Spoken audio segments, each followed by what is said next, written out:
झाले. काय विचार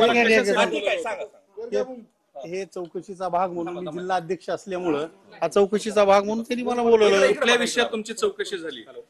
विषय म्हणजे तुम्ही ह्यांना ओळखता का? आता सगळ्याला सगळे ओळखतात ना ह्या जिल्ह्यात. कोणाची ओळख विचारली तुम्हाला? मला विचारलं तुम्ही वाल्मिक कराडांना ओळखता का?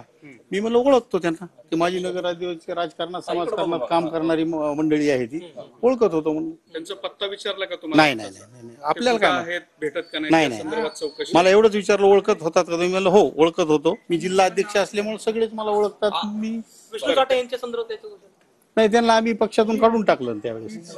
वाल्मिक कराडला तुम्ही ओळखत होतात तर कशा पद्धतीने ओळखत होतात वाल्मिक कराडांच्या आता कशा प्रकारे म्हणजे आता राजकारणात एकमेकांचं आता तुम्ही तुमची आणि माझी मैत्री आहे. जर काही घटना घडली समजा तर तुम्ही ह्या पत्रकारांना कशा बद्दल ओळखता?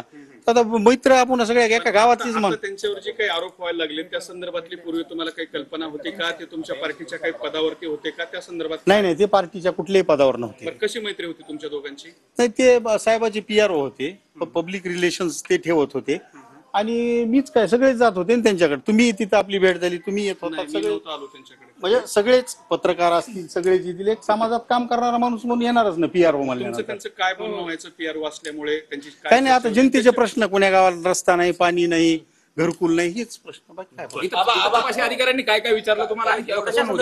CID होते, इतर कोणते होते? काय चौकशी? नाही, त्यांनी मला विचारलं की तुम्ही त्यांना ओळखत होतात का? मी म्हणलं ओळखत होतो ना म्हणलं. मी किती दिवस तुम्ही त्यांना ओळखत होता? तुमची काही मैत्री वगैरे? मी 2021 ला जिल्ह्याचा अध्यक्ष झाल्यापासून ओळखत होतो म्हणलं त्यांना. तेव्हापासून ते त्यांच्यावरची आता काही आरोप वगैरे व्हायला लागलेले आहेत त्या बाबतीत तुम्हाला काही कल्पना होती का? नाही नाही, मला कशाला कल्पना असेल त्याची? आपल्याला काय कल्पना कुणाची आरोप? आता तुम्हाला लातूरवरून पोलिसांनी बोलवलंय, कुठून बोलवलंय काय? नाही, लातूरवरून नाही, मी गावाकडे होतो. मला म्हणले असं असं तुमची चौकशी. मी म्हणलं चला, चौकशीचा भाग म्हणल्यानंतर मी जिल्हा अध्यक्ष आहे, माझी जबाबदारी आहे. जे जे काही मला माहिती आहे ते मी सांगितलं पाहिजे. माझी ओळख होती का? होती. मी धनंजय मुंडेंचा, अजित पवारांच्या गटाचा मी जिल्हा अध्यक्ष आहे, त्याने बोलवलं असेल म्हणून आलो. आणि ते संतोष देशमुख हत्या प्रकरण झालेलं आहे, त्याच्यामध्ये वाल्मिक कराडाचं पर्यायानं धनंजय मुंडेवरती सुद्धा काही राजकीय प्रतिस्पर्धी त्यांचे आरोप करायला लागले. ते सगळं ऐकून काय वाटतं तुम्हाला?